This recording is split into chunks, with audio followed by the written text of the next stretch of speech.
Olá, sou a professora Cibele Pinheiro e vou acompanhar vocês com a disciplina de Economia de Empresas. Desejo que sejam muito bem-vindos e que tenham um excelente aproveitamento na disciplina. Eu estruturei a disciplina em alguns tópicos, né? Vamos fazer uma breve contextualização e também falar de algumas noções iniciais de economia.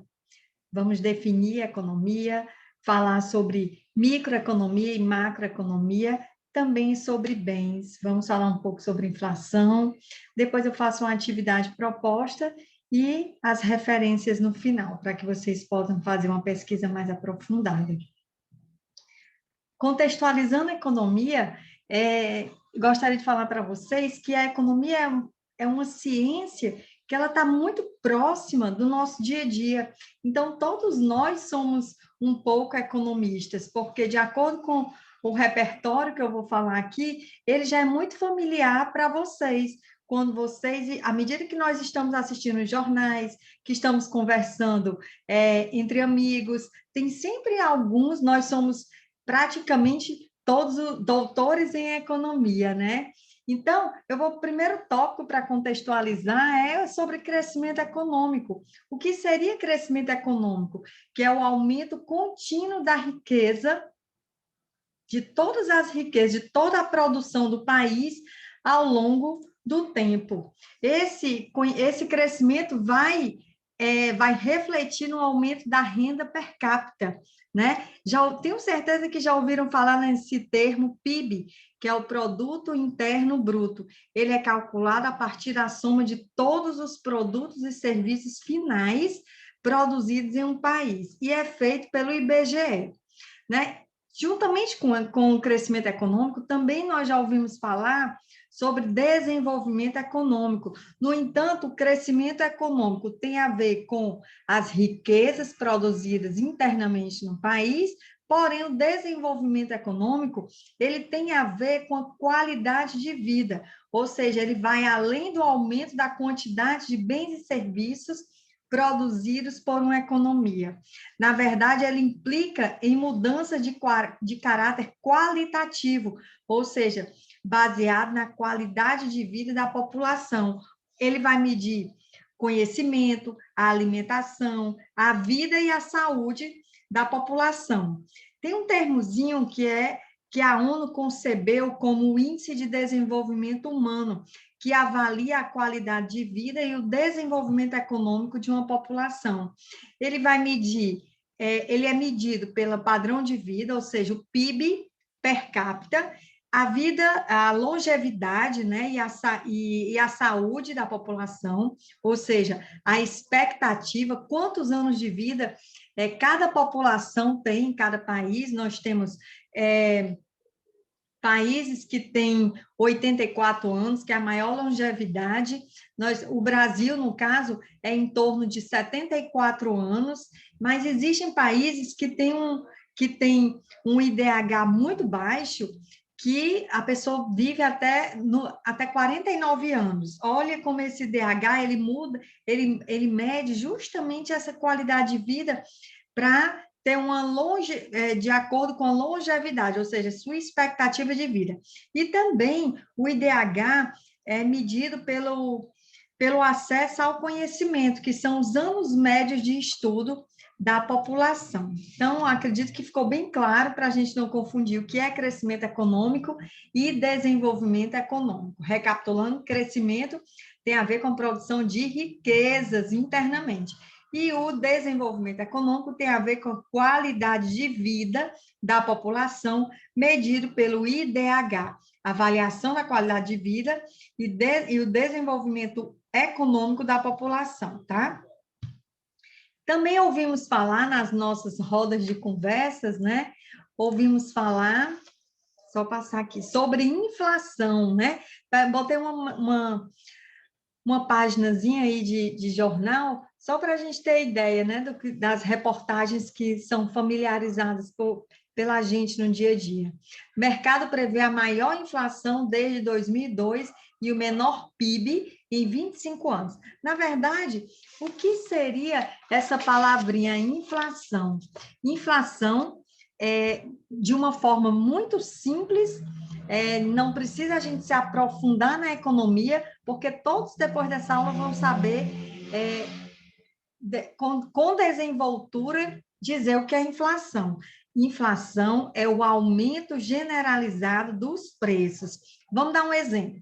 Se você vai a uma feira umas 3 vezes seguidas na semana e observa o preço do tomate, né? Ou seja, as 3 vezes que você vai, você percebe que o tomate ele está o quê? Encarecendo, né? Então, numa determinada semana, se isso ocorrer numa determinada semana, isso não significa ser necessariamente inflação, porque pode ser resultado de que ocorrências de chuva, né? Chuvas demais no período, uma praga que ocorreu na lavoura, ou até mesmo problemas de transportes.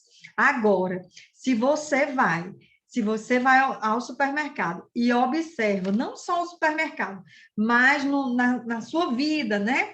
Você observa que o tomate subiu, o seu aluguel subiu, a mensalidade da escola das crianças subiram, né? A gasolina, o arroz, aí sim temos a inflação.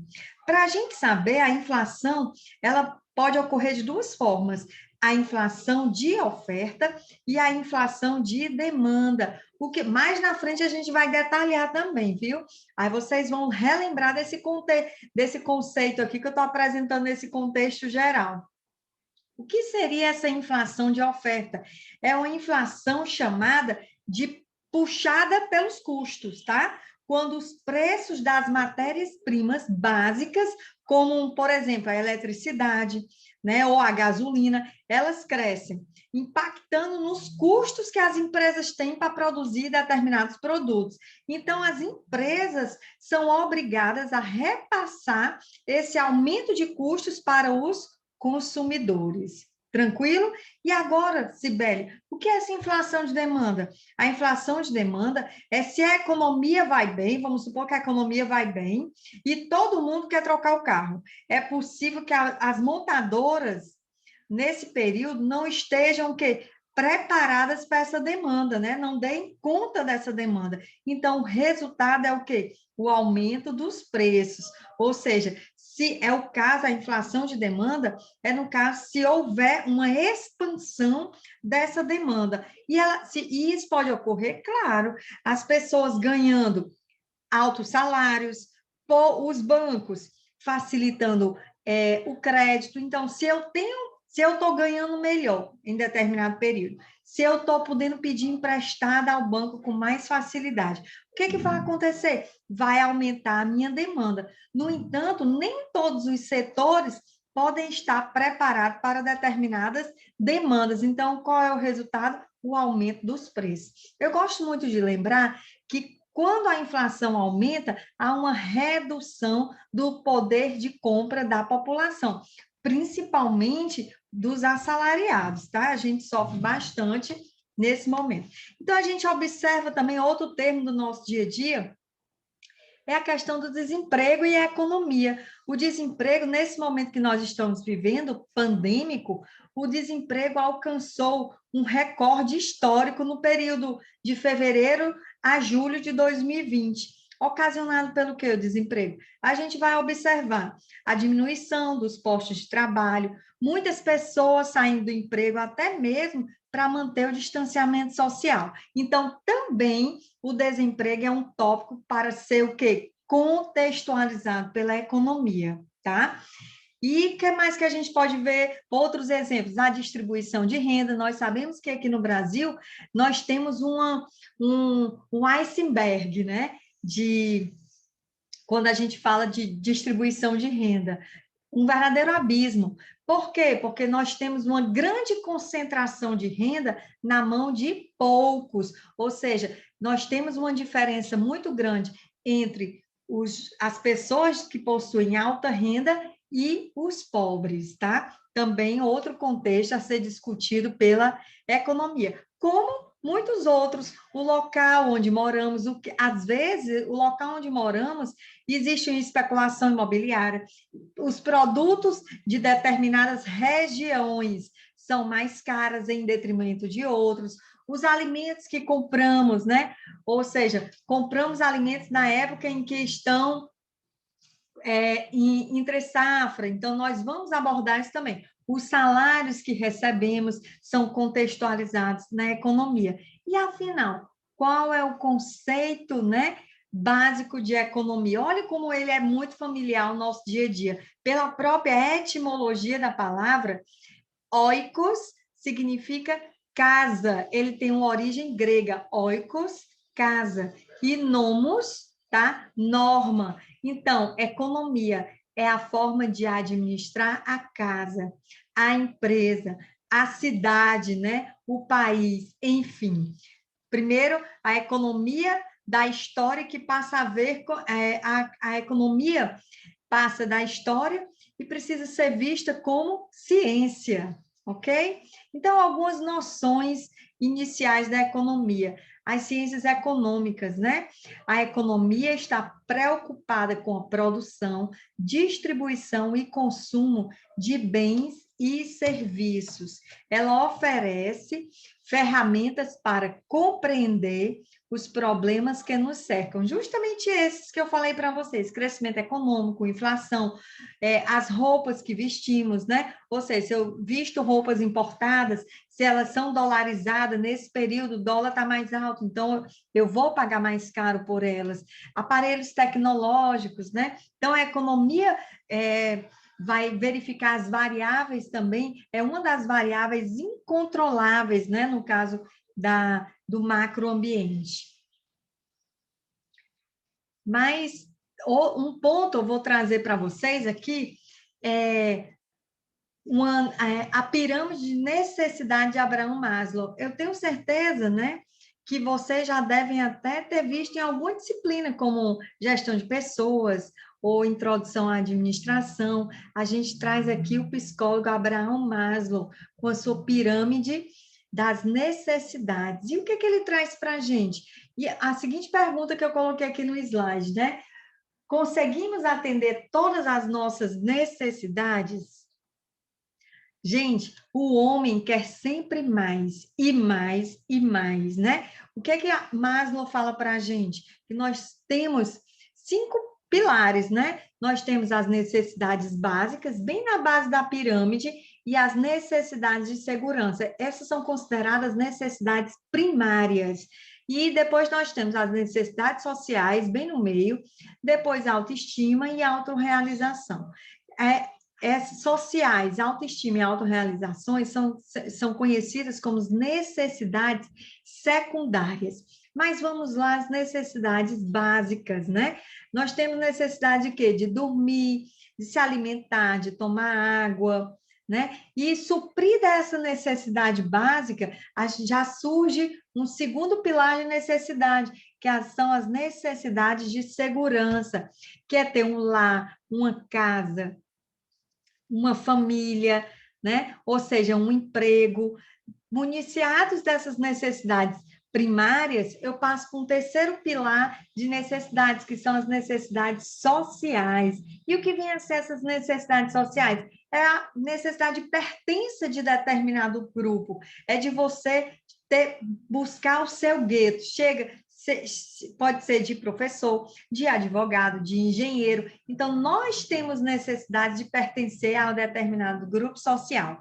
Depois de preenchida essa necessidade, nós passamos para as necessidades de autoestima, que seria a necessidade de ser admirado, de ser querido, né? De ser o suprassumo em determinada área, de ser referência, né? E quem não gosta de ser querido, né? Então, suprido essa necessidade, eu passo para o ápice da necessidade de autorrealização. Aí você está vendo aí o bonequinho todo feliz, né? Com dinheiro, ganhou um prêmio, né? Tem um troféu aqui. Depois tem a acumulação de vários troféus que ele pode ter na vida. Na verdade, o ser humano, gente, ele está sempre em busca de mais realizações. A gente está sempre em busca de mais e mais. E aí, para eu chegar na definição do que estuda a economia, é necessário eu falar um pouco dessas necessidades, tá? Por quê?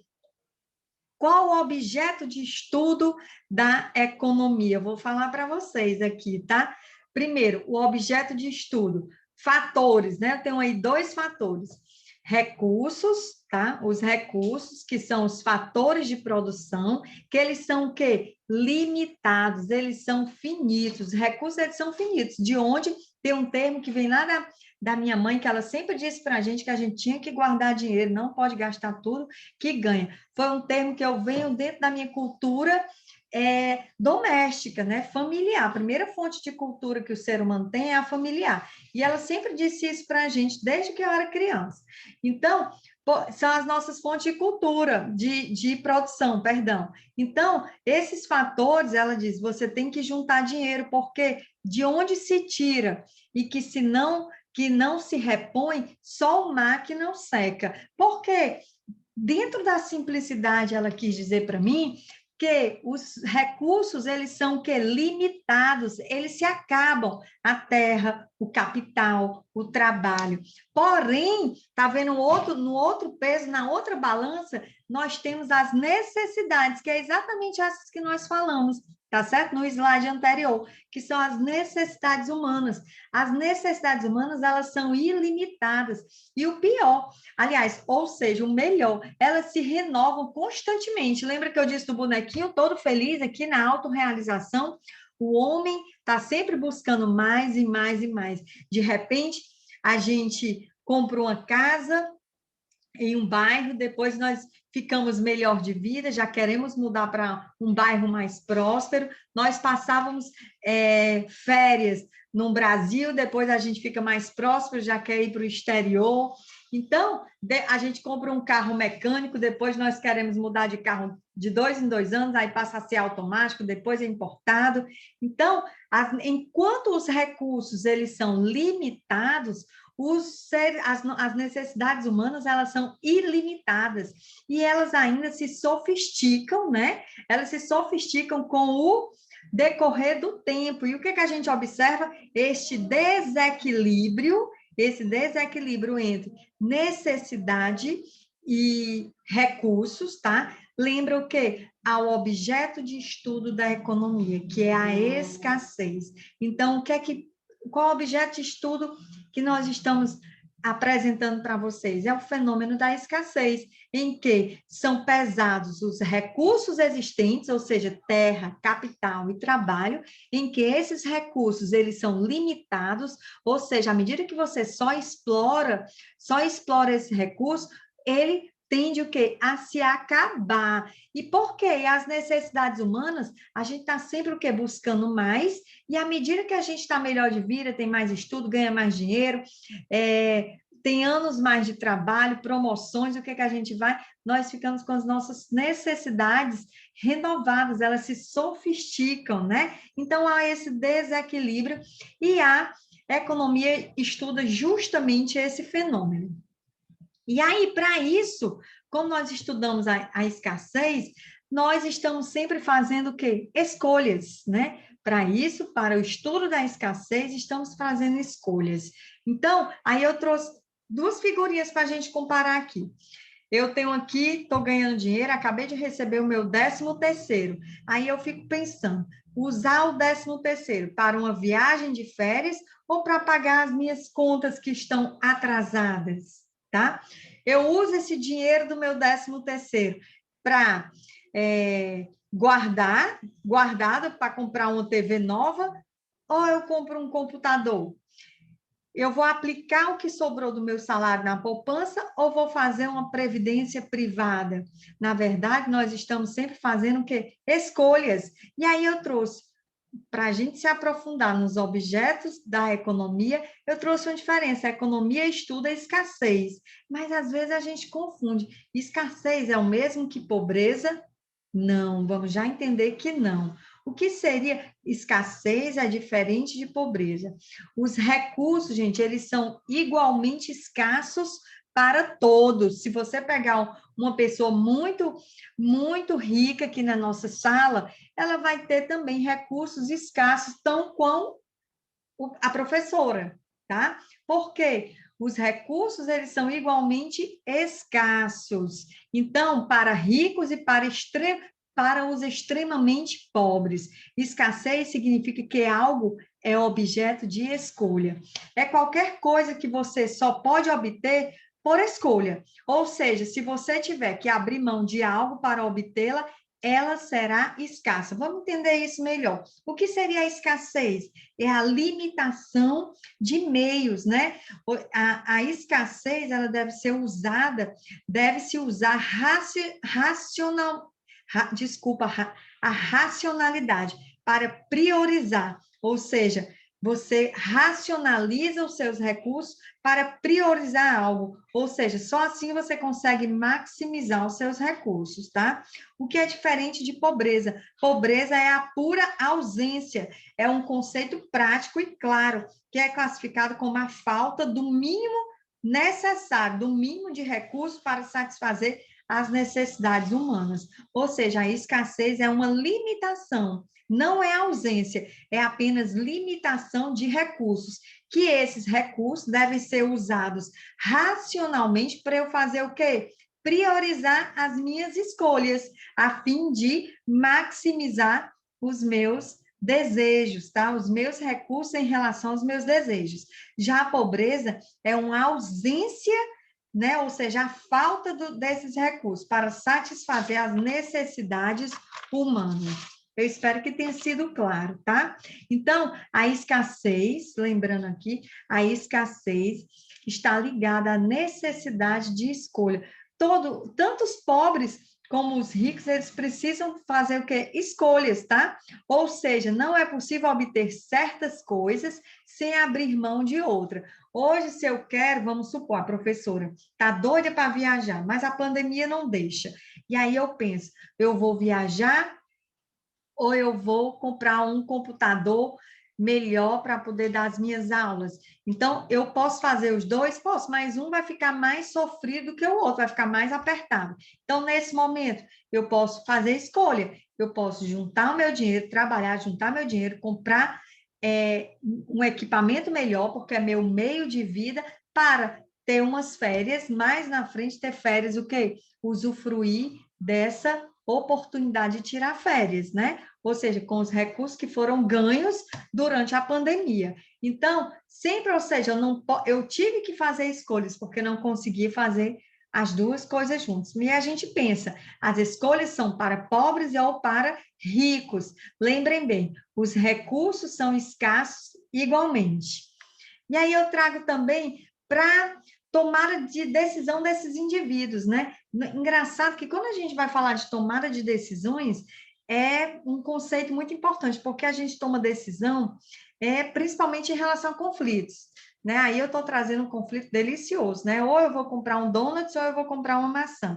São situações de conflito em que a escolha de uma coisa implica em não ter ou fazer outra coisa. Então, sempre a gente está buscando fazer escolhas. E essa escolha que eu trago para vocês, primeiro, vou lembrar aqui um pouquinho para a gente tomar decisões. A gente toma decisões em 3 cenários, até mesmo na economia, porque a economia é uma ciência humana. Muita gente acha assim, mas a economia tem cálculo, é uma ciência exata. Não, a economia é uma ciência humana. Por quê? Porque ela lida com pobreza, ela lida com desemprego, ela lida com a situação do estudo da escassez, tá? E aí eu trago para vocês, antes de trazer para vocês essa primeira situação de conflito, que eu vou antecipar o nome, que é trade-off, tá? Que é um dos primeiros conceitos que aprendemos ao ingressar num curso de economia, é o trade-off. Gravem bem esse nome, deixa eu botar aqui para vocês.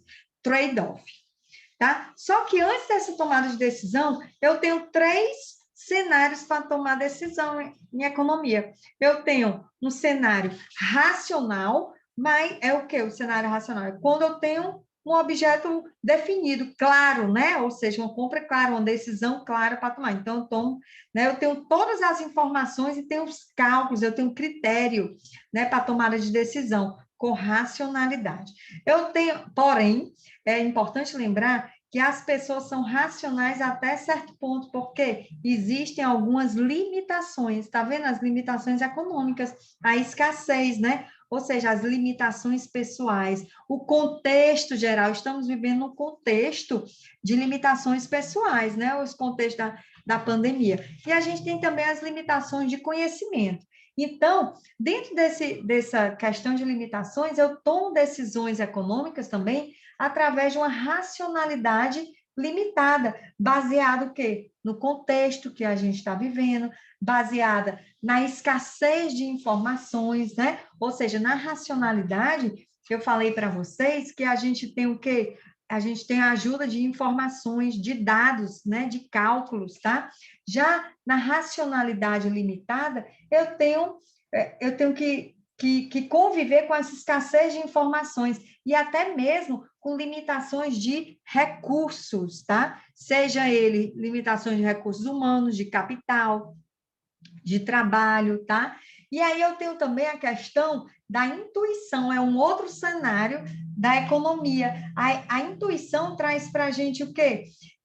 Dados econômicos, principalmente pela experiência, pelo hábito, pela reflexão de passos de dados passados, de eventos passados. Então, o contexto da economia também ele é intuitivo. E aí, eu só lembrei para vocês dessas tomadas de decisões econômicas, racional, de racionalidade limitada e também intuitivo. Por que eu estou chamando de intuitivo, né? Ah, Sibeli, a economia tem que ter só racional, tem que ser dados. Não, eu desenhei para vocês 3 cenários. O intuitivo, que eu tenho certeza que qualquer um aqui sabe que se o dólar aumentar, a gente vai comer um pão mais caro. Se o dólar aumentar, eu vou comprar um computador mais caro, né? Se o dólar aumentar, alguns produtos de alimentação também vão ser caros, principalmente aqueles que são voltados o quê? A commodities. Por quê? Porque são produtos que são dolarizados. Então, dessa forma, se eu for comprar, eu vou o quê? Ter que dispor de mais dinheiro para a tomada desses bens, tá? Então, voltando aqui à tomada de decisões individuais. A primeira que eu disse para vocês é o trade-off. Trade-off são situações de conflito em que a escolha de uma coisa implica em não ter ou fazer outra coisa, tá vendo? Ou eu compro aqui um donuts ou eu compro uma maçã. Aí eu vou escolher o donuts, uma delícia, né? Açucarado, de canela, mas só que ele vai engordar se eu comer, né? E aí, ou então eu vou optar o quê? Por uma maçã, né? Vou passar o dia comendo maçã porque eu quero perder 1 quilo hoje. Então, eu vou fazer o quê? Uma escolha. Trade-off é exatamente uma situação de conflito em que eu vou escolher a coisa que eu escolher, né? O objeto que eu vou escolher, ela vai ser em detrimento de outro. Então, de novo, este é um dos primeiros princípios primeiros conceitos, tá? Que aprendemos ao ingressar no curso de economia. No livro de Introdução à Economia, do Mankin, nos mandamentos que ele expõe, um dos primeiros as pessoas enfrentam trade-off, né, nas suas decisões. E aí ele explica, trade-off são situações de conflito, em que a escolha de uma coisa implica em ter ou fazer outra coisa, em não ter ou fazer outra coisa. Acho que deu para a gente ver aqui nossa primeira situação de conflito.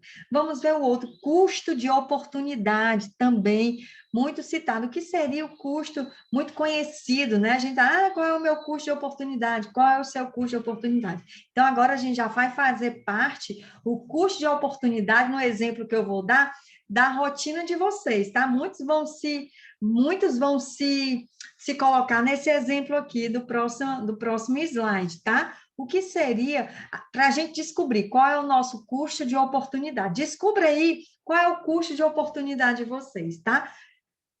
A literatura diz que é o custo de oportunidade, grau de sacrifício que se faz ao optar por um bem ou serviço medido em termos do que foi sacrificado. Vamos dar um exemplo bem direitinho. Vocês estão vendo aqui o custo de oportunidade, né? Vamos supor que esse rapaz aqui está indo para a faculdade. É vocês, né? Indo aqui para a faculdade toda noite. E vocês estão indo para a faculdade porque querem uma vida melhor, porque querem um emprego melhor, porque vocês querem ganhar mais, vocês querem se valorizar mais no mercado, né? Valer mais no mercado. E aí, só que qual é o custo de oportunidade? Nesse momento de 7 às 10 que vocês estão na faculdade, vocês estão o quê? Perdendo a oportunidade desse convívio com a família, de jantar com a namorada, de comer o jantar bem quentinho que a mãe de vocês preparam, né? Desse convívio familiar. Então, aquilo que nós abrimos mão, ou seja, esse momento de estar com família, com a namorada, de jantar fora, de assistir o Big Brother, é justamente aquilo que vocês estão perdendo, porque ele é o custo de oportunidade. Aquilo que você perde, né? Ó, aquilo que está sendo perdido, não, sacrificado, ó, é o grau de sacrifício que se faz ao optar por um bem ou serviço. Você está optando de estar com a sua família para ir para a faculdade. Aquele sacrifício é medido, né? Ou seja, em termos de sacrifício. Então, essa medição de sacrifício é exatamente o custo de oportunidade. Então, descubra aí qual é o custo de oportunidade de vocês. É aquilo que vocês abriram mão, tá? Então, esse convívio da família é exatamente esse sacrifício ao custo de oportunidade. Uma outra noção econômica que eu estou trazendo aqui para vocês é alterações marginais. O que seriam essas alterações marginais? É um outro contexto importante, né? Conceito. São escolhas que envolvem a efetivação de pequenos ajustes, ou seja, de incrementos em um plano de ação existente. Vou dar um exemplo aí. Essa viação aérea, tá? É uma viação aérea muito conhecida na Europa. Ela é Ryanair. Ela é conhecida como voos de low cost. Low cost é exatamente voos de custo baixo. E aí, ela é assim, ela lota, eu botei até uma figurinha assim, como se fosse ele voando. É um avião que não tem conforto algum, e as pessoas, lógico que não vão em pé, porque é obrigado todo mundo a ir sentadinho com cinto de segurança, mas eles não têm conforto algum. O que você pedir, até uma água, até uma água você paga, tá? Eu já cheguei a pegar um avião desse, porque era um custo barato, e o que foi? Eu fui pedir uma água. A água era tão cara que eu perguntei se tinha uma pedra de gelo para eu ir chupando, tá certo? Não é brincadeira, é caso real, tá? Então, aí eu trouxe para vocês essa empresa aí, por isso que eu estou apresentando. O nome dela é Ryanair, tá? Essa empresa é chamada AirBlue, tá? Possui aviões de 200 lugares e a viagem custa em torno de $100.000, tá? O custo de uma viagem dessa para a organização. Então, nesse caso, o custo médio de cada assento desse é de $500. Dessa forma, o valor a ser cobrado pela passagem deve pelo menos custar $500, tá? Mas onde se encaixa a margem? A margem é aquilo que está na beirada, a margem, não é isso? Ó, pensa quando a gente está estudando presídio, os presos, né? Os presos, eles estão o quê? A margem da sociedade. Então, o que é mais... Aonde se encaixa esse conceito, a margem? Então, vamos lá no exemplo. Em mais de uma suposição, tá? Ó, em mais uma suposição. Vamos supor que o avião está lotado, mas restaram 5 assentos vazios e uma pessoa que deseja pagar $300 pela passagem, aí na AirBlue. Será que a AirBlue, né, a AirBlue na figura da Ryanair, aceita essa barganha? O que é essa barganha? Negociação de compra, negociação. Barganha é o mesmo que negociação. Sim. Por que eu estou afirmando que sim? Porque como os assentos eles estão o quê? Vazios, mesmo que o custo médio seja de $500, o custo marginal será apenas do que o passageiro sortudo, o que é o custo marginal? É do que apenas o passageiro sortudo vai pagar naquela passagem, não é isso? Irá consumir dentro do avião, tá? O custo marginal será apenas do que o passageiro sortudo irá consumir, é só a consumação dele. No entanto, ele não vai consumir nada, porque tudo é pago. Então, como os passageiros pagam mais que o custo marginal, a venda dessa passagem é sim lucrativa, porque a empresa, quando ela vai vender um bilhete, o passageiro ali, cada passageiro, ele vai pagar mais do que o custo marginal. Então, aquelas cadeiras que estão vazias, o voo vai ter que ir de qualquer forma, porque é um serviço, e um serviço tem a ver com o quê? Eu não posso guardar, né? Serviço, porque é uma característica de serviço que ele é conhecido como que se estraga, algo que ele é perecível, né? Ou seja, é um bem que tem a questão da perecibilidade. Eu não consigo guardar serviço.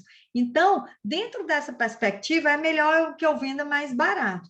Ou seja, ele não vai ter custo nenhum a mais. Por quê? Porque os demais passageiros já pagaram esse custo. Então, o princípio marginal se baseia na comparação de benefícios e custos marginais de uma determinada atividade. Eu espero que tenha deixado claro, né? Isso acontece bastante, porque de qualquer forma, às vezes o avião está lotado. Não, é melhor, vai sobrar 10 cadeiras, 5 cadeiras. Não, vamos vender mais barato, porque o avião vai ter que ir de qualquer forma, então a gente vende por um custo o quê?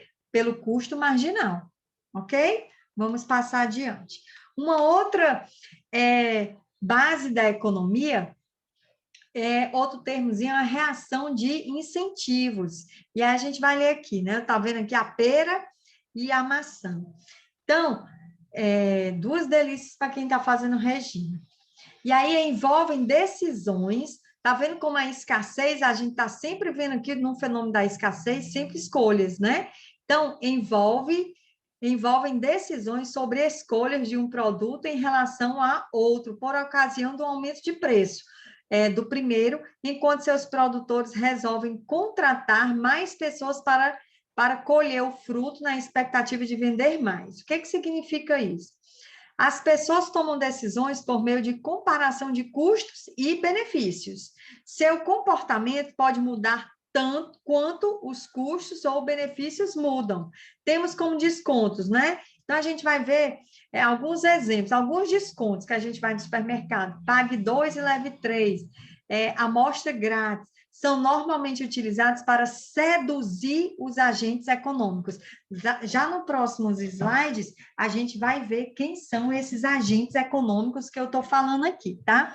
Então, quando o preço, né? Eu botei aqui da pera e da maçã, mas eu vou dar um exemplo da carne. Quando o preço da carne aumenta, por exemplo, as pessoas optam por comer mais frango e menos carne, porque o custo de compra da carne ficou maior.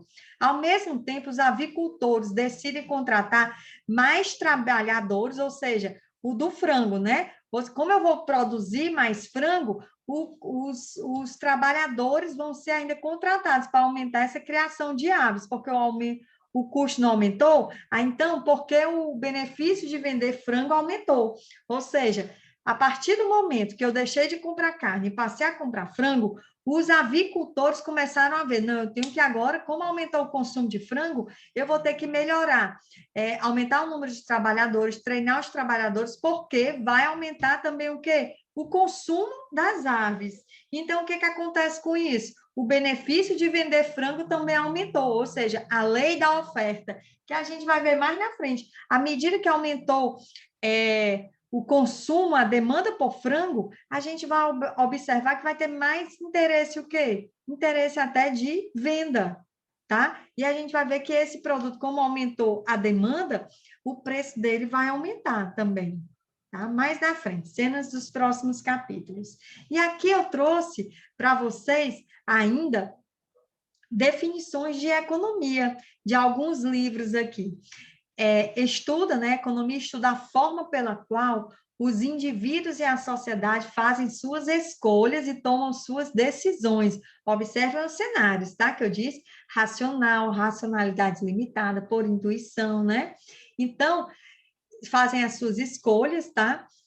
Deixa eu ver. E tomam suas decisões para que os recursos disponíveis, ou seja, que sempre são escassos, está aí no slide, ó, os recursos, eu estou afirmando, sempre são escassos, possam contribuir da melhor maneira para satisfazer as necessidades individuais e coletivas.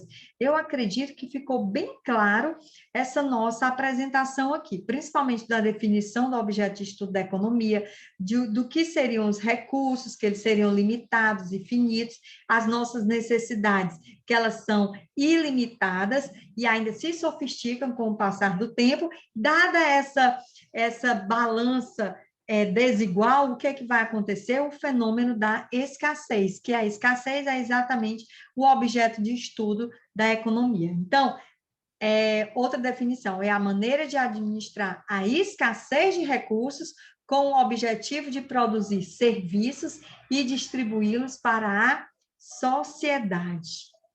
Então, ela se preocupa com a maneira pela qual os indivíduos economizam seus recursos, isto é, como empregam a sua renda, tá? De uma forma cuidadosa e sábia, de forma a obter a maior aproveitamento possível. O que é isso? Utilizam a forma da racionalidade para maximizar os seus recursos, tá? Então, busquei dentro dos meus exemplos, no iniciozinho da nossa aula, eu estou colocando esses exemplos agora dentro da definição econômica. E agora a gente vai conhecer um pouco os agentes econômicos, tá? Nós temos o quê? A economia de empresas, ela tem o quê? Agentes econômicos, que são três: a empresa, a família e o governo. O que seria a empresa? É a unidade de produção básica. Sua prática consiste em contratar mão de obra, aplicar capital e, a partir daí, gerar o quê? Produtos e serviços e disponibilizar à sociedade. Então, a empresa é a unidade o quê? Produtora, ela contrata, ela aplica capital e gera produtos e serviços. Ninguém precisa decorar isso, ela é até intuitivo, né? Depois, a família. A família é a instituição mais antiga que o ser humano criou para organizar a sua vida social. Seu foco consiste na aquisição de bens e serviços. A família ela parte de que é um agente econômico responsável pelo consumo de bens e serviços, ora produzidos por quem? Pela empresa, o primeiro agente econômico. Depois nós temos o governo, é o agente econômico mais influente dentre os que a gente já viu até agora, tá? Na atual conjuntura, ele é quem direciona o comportamento das famílias e das empresas por meio de políticas públicas, que também nós vamos ver no decorrer do conteúdo que está postado no material de vocês. Então, os agentes econômicos, vamos detalhar um pouco aqui as empresas. Nós temos empresas individuais, empresa social e empresa de sociedade anônima. Então, o que seria uma empresa individual? É a forma mais simples de estabelecer a atividade empresarial, né? Ou seja, isso que eu estou mostrando para vocês, os agentes econômicos de empresa, elas são ramificações, tá? Que uma delas é o que? A individual, que é uma forma simples de estabelecer a atividade econômica empresarial. Essa empresa se caracteriza pelo pertencimento individualizado com o indivíduo ao gestor da atividade. Diante da quantidade de empreendedores no Brasil, seja por necessidade ou por oportunidade, esses conceitos de empreendedor por necessidade, por oportunidade, vocês já devem conhecer a partir da disciplina de empreendedorismo, talvez. Mas o que é um empreendedor por necessidade?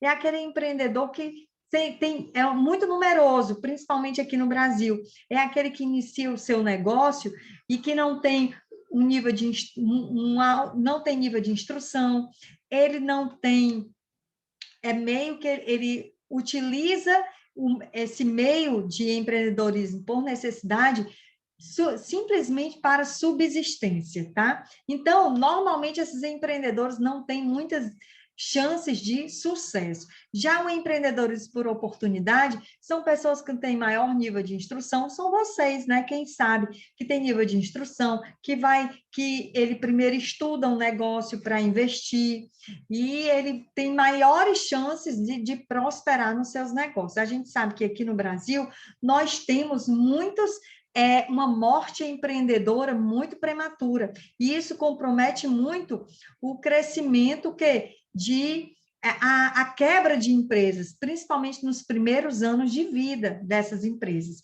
Então, a figura do microempreendedor individual, ela é de suma importância para a economia, principalmente se ele for por oportunidade, que ele faça um plano de negócio, que ele estude os principais índices, né, de viabilidade do negócio que ele vai prosperar, que ele estude os cenários de determinados locais, de determinadas áreas para investir.